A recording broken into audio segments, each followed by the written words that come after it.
Hello and welcome back to the FSF podcast. I am Tim. I am your host, and this is the reminder that you are watching and or listening to a show that is made by a nerd for all of you nerds. So we're glad to have you here tonight. Now, our guest in the nerdatorium tonight is an amazing voice actor that has worked on some of the best animes in the business. You've heard him on shows like One Piece, Dragon Ball Super, My Hero Academia, Fire Force, Chainsaw Man, Attack on Titan, and literally there's like 170 credits or some odd credits like that on his IMDb resume. That only cements the fact that this guy is really cool and super talented. So yeah, we're going to talk about all of that kind of stuff tonight. We're going to discuss his beginnings as a voice actor, the process of bringing a character to life, his influences, and life outside of voice acting. So I'm very excited to welcome Derick Snow to the FSF podcast. Welcome to the show, Derick. Hey, happy to be here. Thanks for inviting me, Tim. Yay! Good old time. Anime. Absolutely. I was more excited that you said yes. That's always the trepidation. Anytime I walk up to anybody and meet them, I'm always like, hello, very nervous. Here's my little show. So it's always exciting to me when somebody says yes. Yeah. So, yeah. Listen, life is crazy. I'm so lucky to be a part of like so many weird projects, and I'm just a regular human, and you're just a regular human, but we get to interact in the magical world of nerddom. It's a fantastic space. Yeah. It makes me so happy. So the first question, Derick, I ask every guest who ever comes to the show, and I do this for two reasons. Number one, I like to know what makes people tick and why they do what they do and why they're in their chosen profession. I've always been that way. I've always liked to know why people are the way they are. I've always loved sociology and the study of groups and humans and all that kind of stuff. But secondly, and probably most important, is that I am a big old nerd, and us nerds love a good origin story when it comes to our heroes. So you are the hero of tonight's episode, of tonight's story. So in the story of Derick Snow, what made you say, hey, you know what? I want to be a voice actor. My family was attacked by giants. No, I was a very loud little child. I needed an outlet. Even before I got into like voice acting, I loved theater. I loved just the creative. There's so many different ways to be creative. I love drawing and painting and performance.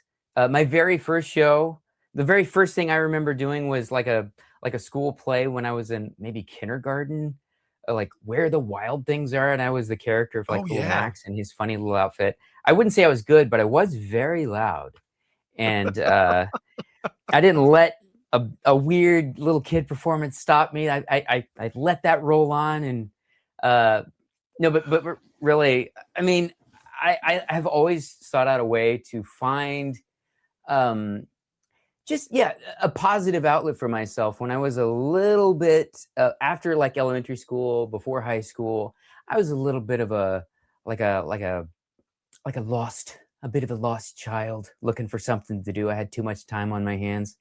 Technically, I'm Gen X, so like, what do they call us? Latchkey kids at the time. Hell yeah. I'd go away from home. I'd literally walk away.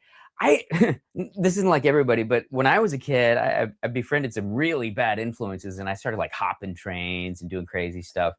I really needed a positive outlet. So I found myself in a summer arts program, like middle school, and it kind of changed the direction of where I was going, from little like Dennis the Menace type miscreant to kind of pushing my energy into just performance side. And I realized that was something that really fed my soul. And along the way, a lot of highs and lows, different genres and venues of acting. But about 2014, I found my way into anime-ish in particular, with a show called Noreen, where I was a smaller show, but I was like top 4 cast, I think. Not a big show, but it was a really fun show. And I didn't screw that up, and I kept it going. And here I am. So I love the fact that you weren't the best actor, but you were really loud. It reminds me of a comment that somebody made. They were talking about singing. It was at church, and they were just said, and they said you don't have to sing good, you just have to be loud. Uh, Yeah. Yeah, I was really grateful. Maybe when I started like veering off into the professional world of acting, I initially toured. I needed a better job. I had a bad boss for a little while, and I mhm. was doing a little bit of commercial acting. But the thing that really got me going is I had a bad boss, and I ended up auditioning for a musical theater touring version of Peter Pan, and it was just the thing I needed to get me away from the 9 to 5, and I felt kind of like a carny. But I had like my audition. I was not from the traditional world of like musical theater where everybody was super hyper prepared, but I Oh, could gotcha. fake it. I Okay. faked it so good. I had that beautiful ignorance that lets you continue in spite of like this mount. If I were trained and I saw the mountain ahead of me, I probably would have been like, "Good Lord, no! Why would I do this to myself? I'm gonna have like 10 years of struggle trying to pay rent." And that, but like I had that beautiful not. I didn't have that vibe, right? So I kept on going. I can do this, and thank goodness, like just the magic of luck and things lining up along the way led me here. Whew, did it. Yeah, I think that sometimes the best things happen in life because we allow ourselves to be blissfully ignorant. Um, and you just flying by the seat of your pants and go, "Oh, so that's gonna happen? Okay, cool, let's do that." Yeah, so Yeah. no, that makes a whole lot of sense to me. I Now, mean, yeah, what sure. Like as an actor, I also struggled and had to work at a gas station between gigs and sure.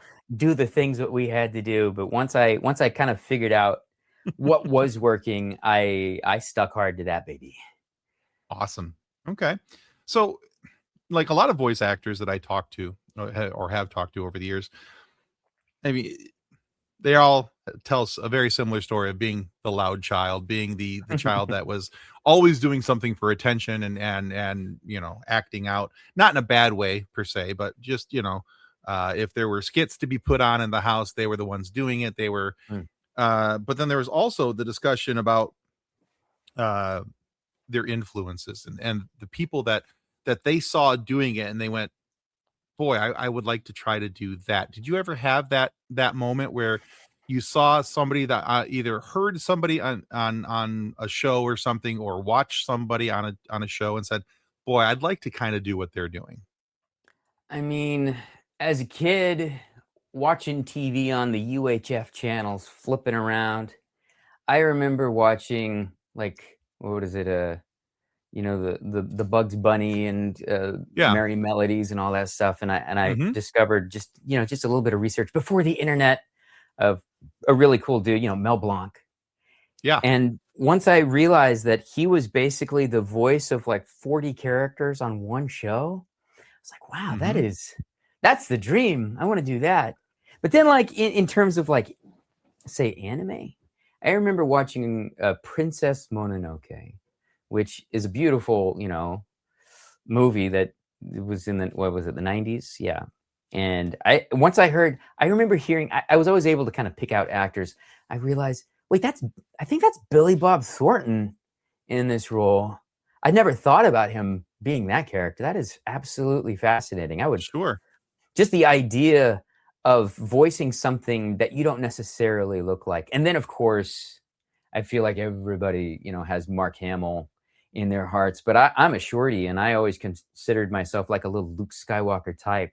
Once I heard and realized he was, the Joker among many other things, I was like, wow, now Oh yeah. that is something that I could really like that. If I had, like, if I were into voiceover, I would love to be able to push my voice in crazy wild ways. And I feel like I voice a lot of, not exactly like I voice a lot of high energy characters, I would say, with a few exceptions, like say maybe heck, even Ego from Blue Lock goes crazy from time to time. So maybe Right. I've typecast myself as high energy. or One Piece. I mean, everyone on that show, I voiced a few characters from Nezumi, the mouse marine captain, to Big News Morgan's the big bird that was big news. Very subtle, very subtle. Fantastic. Okay. Now, so let's talk about some of your work and some of the things that you've done over the years. Now, I always like talking to actors and voice actors and writers about process. Mhm. Again, this goes back to I like to know what makes you tick. and why you do what you do. So when we talk about the process of bringing a character to life, now some of the actors that I've talked to prefer to just get in the booth and riff. Just they start throwing out voices until they feel like this is the one that's going to land for that character. And then I've also talked to some that need an image and a background, a little bit of a story to go along with the character. Do you have a preference of how you like to develop a character, and if so, what is it? It does kind of vary depending on the project and process. Sometimes you do get those if you're doing just a traditional cartoon. Sometimes it really helps for them to send an image, and you just kind of. I feel like a lot of other actors, I've taken a lot of improv classes, so I'm always trying to find an interesting angle onto something. And even when just on my off time, I feel like Robin Williams and Mrs. Doubtfire. I'm always pulling just the weirdest voices out of my butt all day. And when I harp on one that's good, I throw it on my little voice app. So I have all these extra characters in my pocket. I was talking about Ego just a little bit earlier. Like, I didn't audition necessarily for that show. Ego, he's the head coach of the Blue Lock program, and he talks like he is so much smarter than everybody else, and he just knows it. I wouldn't say he's like my Derick voice. I get paid to do a lot of voices that are kind of young, like Choji Tomiyama in Windbreaker, or Shinra Kusakabe in Fire Force, or real Boy Mortier in Black. All these high voices, right? And then there's like the other side of the coin, the depressive Derick side, which that's really easy for me to access. If I'm being honest, it's nice. But I remember, I think I was riffing on a show with Rig, the director of Blue Lock, and we were doing a show called Fruit of Evolution months before that show. And I was riffing in the booth, and I was just telling some weird story about how I have this fluty little voice when I'm happy. And then if I get a little cranky, it gets a little bit lower, my regular baritone. But I was at a drive-thru, and something about the voice box makes my voice, it could be mistaken maybe for like a Kathleen Turner or something, nice little. So I'd like a hamburger and a Coke or something, like, and the voice was like, anything else, ma'am? And so I just, yes, I would actually like a large fry, please, And so the large fry voice became Ego. And nice. So I didn't audition for it. He brought me in one. He's like, you remember that fry voice? I was like, what are you talking about? But it led to great things. So I don't know. But on the other side, there's a character named Beam, the shark devil in Chainsaw Man. Man, I had some visions in mind for that. Even though the first season of Chainsaw Man, I think Beam was on there for maybe 2 minutes of episode 11. But I had auditioned a long time ago for one of the other main characters. And then I got a call back, and then a third call back for one of the characters. And so I cracked out the manga. And so then I started doing research and character development on. And so I had that idea, but then when I found out I got cast for Beam, man, I'd had the whole universe in my head at that point. I'd already kind of know what Beam should be. And so I came in hot, just ready. Ready to like no notes. It was just crazy. And then I held on for 3 more years before the movie came out.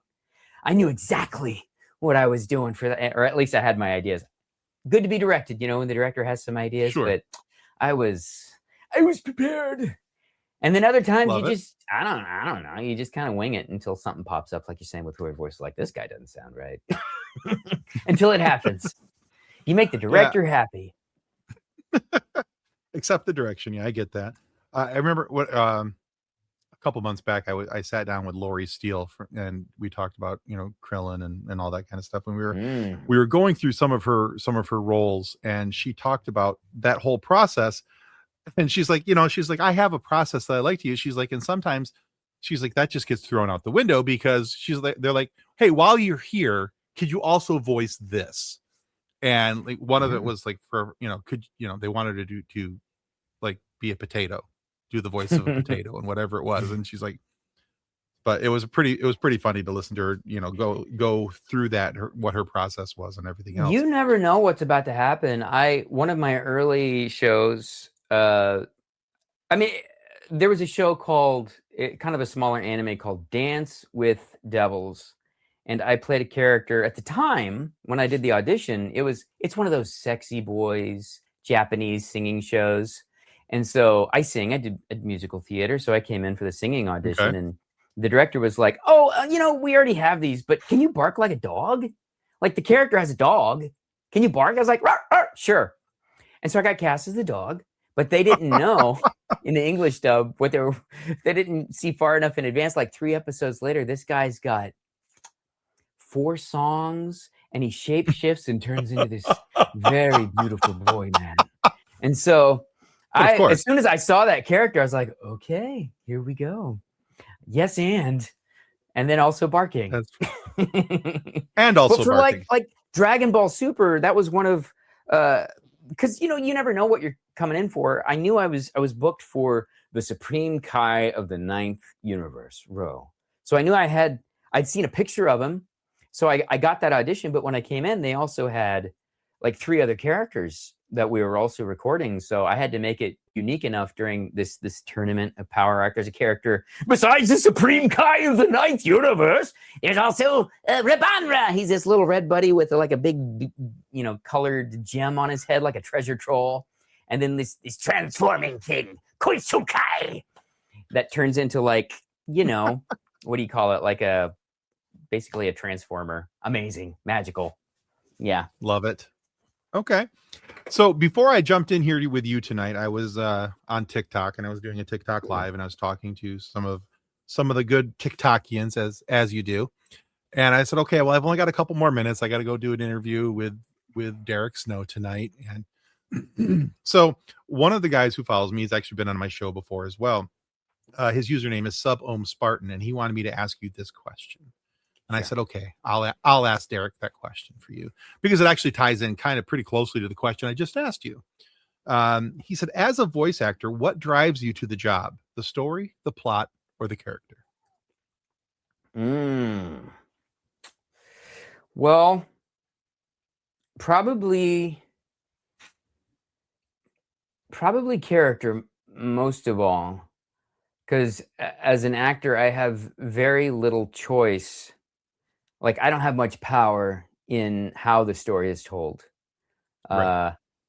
So the power of collaboration as an actor, like, I love creating a sincere, believable context to that moment. So I feel like the challenge is always, how do I make my reads like interesting, a little different, something that sounds like me, so it's hard to get recast. And then just the power of character, I think, is most important to me. How about you?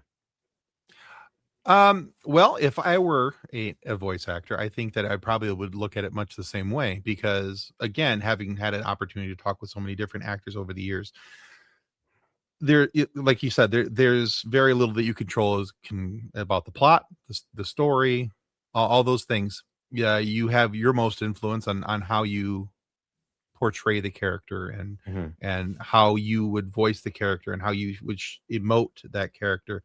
So for me, if I was going to look at it, and I would think that was how I was going to pick a story, I think that's, or a job, I think that's what I would want to look at is, okay, how can I most impact this with the character that I'm able to provide? Yeah. I think that's how I would move forward. Yeah, the acting world is so weird, because I know a lot of actors that have like dream roles. I've Sure. never really had that. I love a challenge of just being able to work for as long as possible in a most challenging way, which I think has led to some really interesting characters for me over the years. I think, like, very rarely do I say, I really want to find a way to audition for this character, because for me, usually that means heartbreak, because as an actor, usually there's like, 10,000 people auditioning for something. So like I give every audition. I audition a lot. Like as an actor, if it's a numbers game, for every 10 auditions, you're maybe booking one thing. So I've booked, I think you looked up 175. I have done about, from my records, about 250 different anime at this point. IMDb is a little behind, or somebody's been deleting stuff. But and then theater and For sure. dinner theater and hundreds of other things. And so like just being able to do this for a living is has been an incredible just gift and challenge. I'm always looking for a way to not just work, but be happy while I'm doing it, be the best version of me along the way. Yeah, what that means is like collaborating with really cool people. That has only led to like bigger and crazier things, lifting up people that I see along the way. Like if I'm doing some other gig or some workshop or something, man, if I hear or see somebody that not only acts well, but like has a good soul, man, I try to bring those people up, because before long, they're going to be lifting me up too. That's one of the beautiful things of this industry. Yeah, I love that.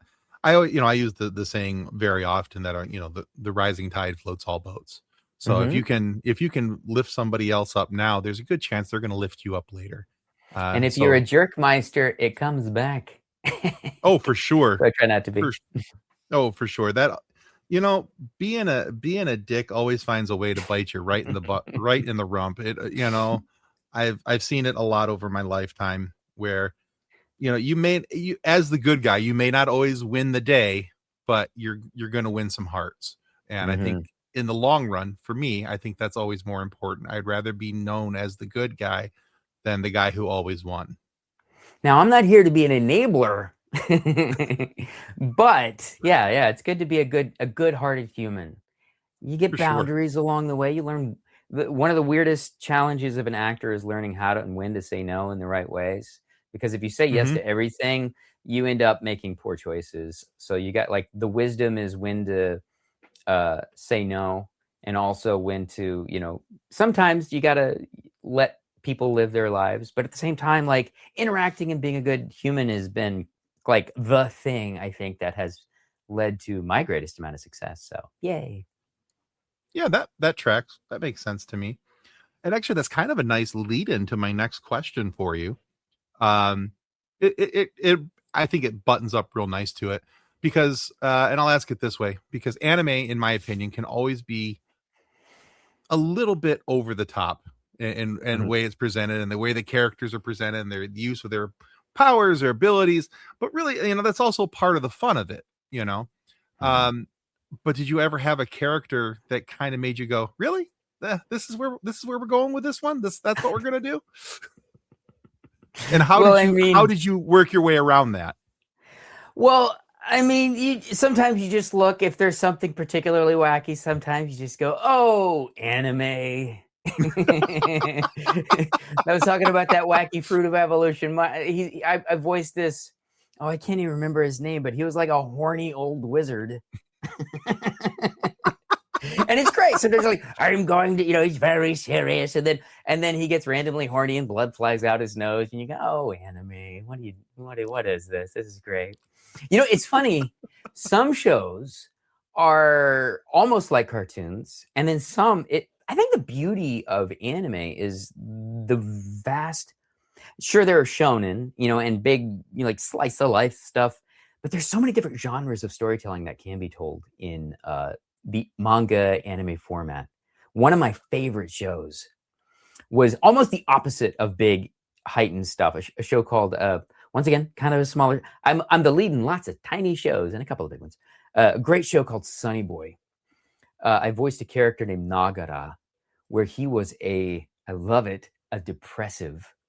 And I think like the maximum he talked like this was like 4. This was him being excited right here. It was so fun because it was a show that kind of discussed the concepts of depression, but then goes into like a 2001 Space Odyssey, mind-bending, just a trip right like in the middle of the series. And I was like, wow, this is crazy. And that character never crosses the threshold into wacky, which was Just fun. But I love wacky. Don't. I mean, I am I am wacky.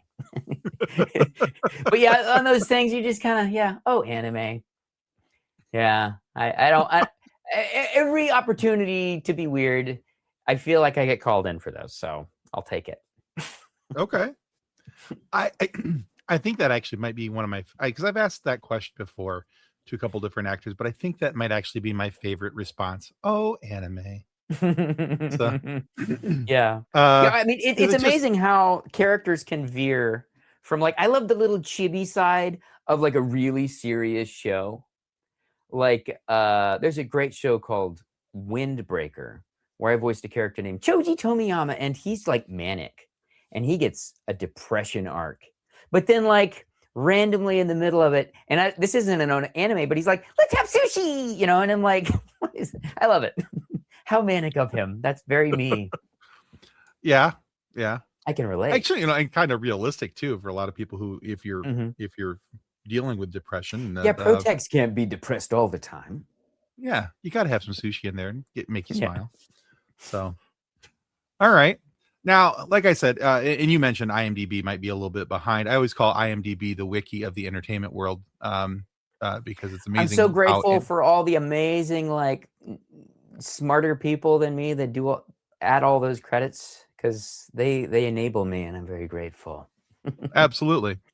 And so sometimes it's accurate, and I've also had it be horribly inaccurate and used some information from IMDb one time in a couple interviews where I was like, "Oh, so that was not right." Okay, so very cool. Thanks. We're My moving wife on. is randomly on like Australian Survivor, her IMDb credit. I'm like, okay, sure.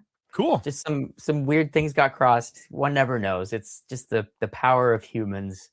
I think The another power funny of one is IMDb. Yeah. not to talk smack about Anime News Network, but it took them like 9 years to get more than like 20 of my credits on there. So somebody's finally doing something. Hey, maybe Thanks. they're just catching up. Maybe, Yeah. So yeah, like according to your IMDb currently, I think it's at like right around 170, I think is what they have you at. And like 17 to 20 of those were in 2025 alone. That's a very, very busy schedule for a voice Yeah. actor. So you've had a very busy career, especially recently. But with all of that, you also have to find downtime. You have to find ways to relax, things away from the anime voiceover world. So how does Derick Snow rest, relax, unwind, and rest that beautiful voice? Well, to rest my voice, I keep it lubricated, so I drink liquids. But to rest my soul, I've always been I think I started this saying earlier, I'm a bit of an artistic kitty cat. I like to Mhm. draw and paint. I went to school for graphic design, but got kind of burned out along the way. So I don't do it for money Okay. anymore. I just do it for me. And that actually makes me happy. When people, they see me drawing or sketching or painting, they're like, wow, can I commission something? I'm like, no, I'm going to do this for me. And so I like doing that. In my earlier life, I loved painting live with bands on stage. Or something about that electric environment of Oh, that's very improvisational cool. creativity. Yeah, I was making large works during, a concert, and that's a lot of fun to do sometimes. I love going outside. I love walks. I'm a tinkerer. I like making just weird like audio toys. I make like, you get like a guitar string and get a guitar pickup and do crazy stuff like that, making your own uh, homemade, weird, inventive guitars, stuff like that. Okay. Yeah, yeah. All I right. read a little bit. I try to do my best to stay away from the internet if I can help it. It's a bit of a nightmare. Bit of a time suck and a nightmare. Yeah, A getcha. bit, a bit. But I mean, the magic of what I do, I think you were talking about TikTok. One of my favorite things is being able to interact with people from, their favorite shows that I get to work on. It's like a completely different other side of the coin. As an actor, I'm kind of insular, I feel I put on my little mask of like acting and performance, but in my real world, I'm half of an introvert. So like as an actor, I do a lot of create, I bring it in, I focus all my energy at, say, like a camera or a microphone, Sure. and then I forget about it, kinda. And then once things air, or even a couple of years later on some shows, like Dragon Ball is the gift that keeps giving. Like I did that show quite a few years ago.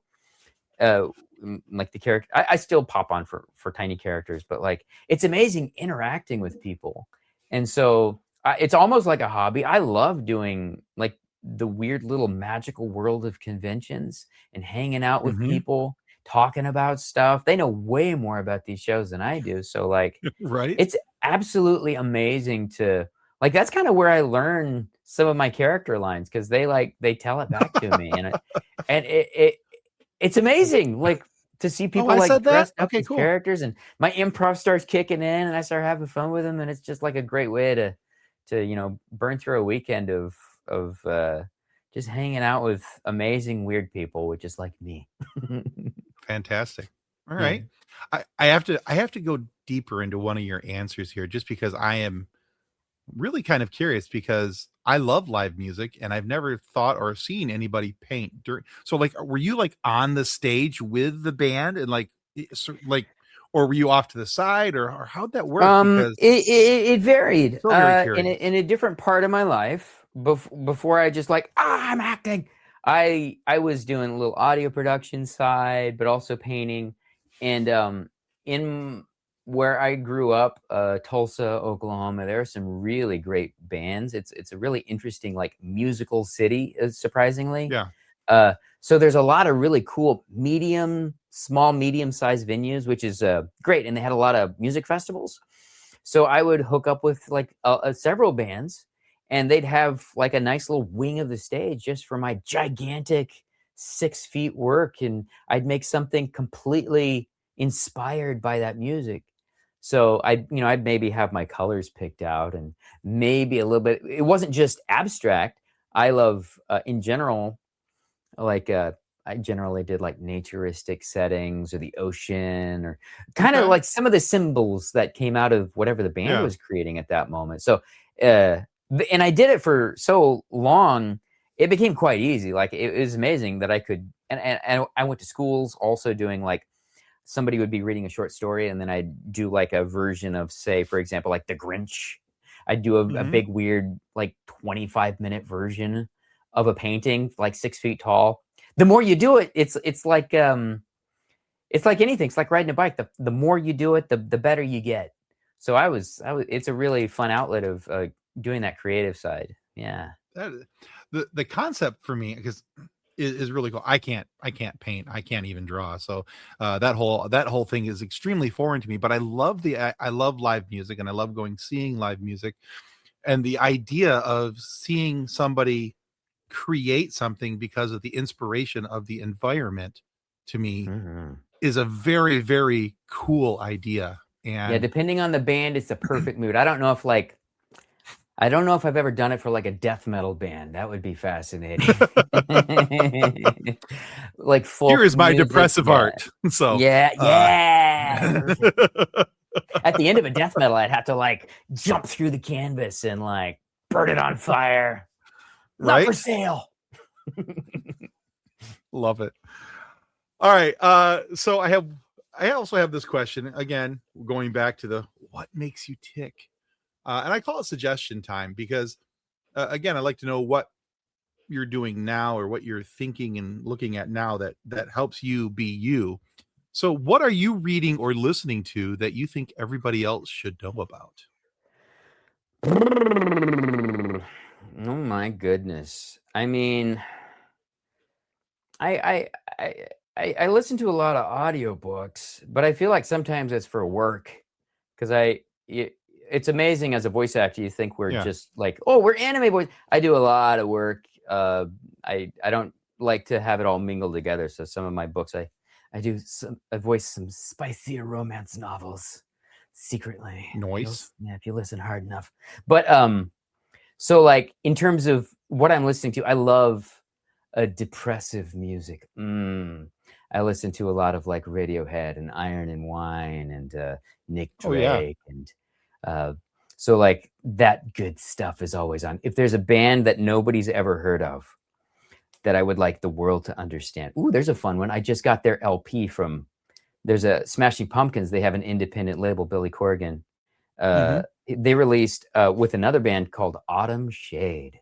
And man, that's a really good, just the right amount of like almost emo, but folksy and depressive. Delightful. I gotta check that out. Autumn Shade, you said. All right, so you mentioned Iron and Wine, which is a band that I enjoy. Have you ever heard of Calexico? Yeah. I mean, maybe I've heard their music, but no, I'll have to. Because they've done some stuff with Iron and Wine together. Oh.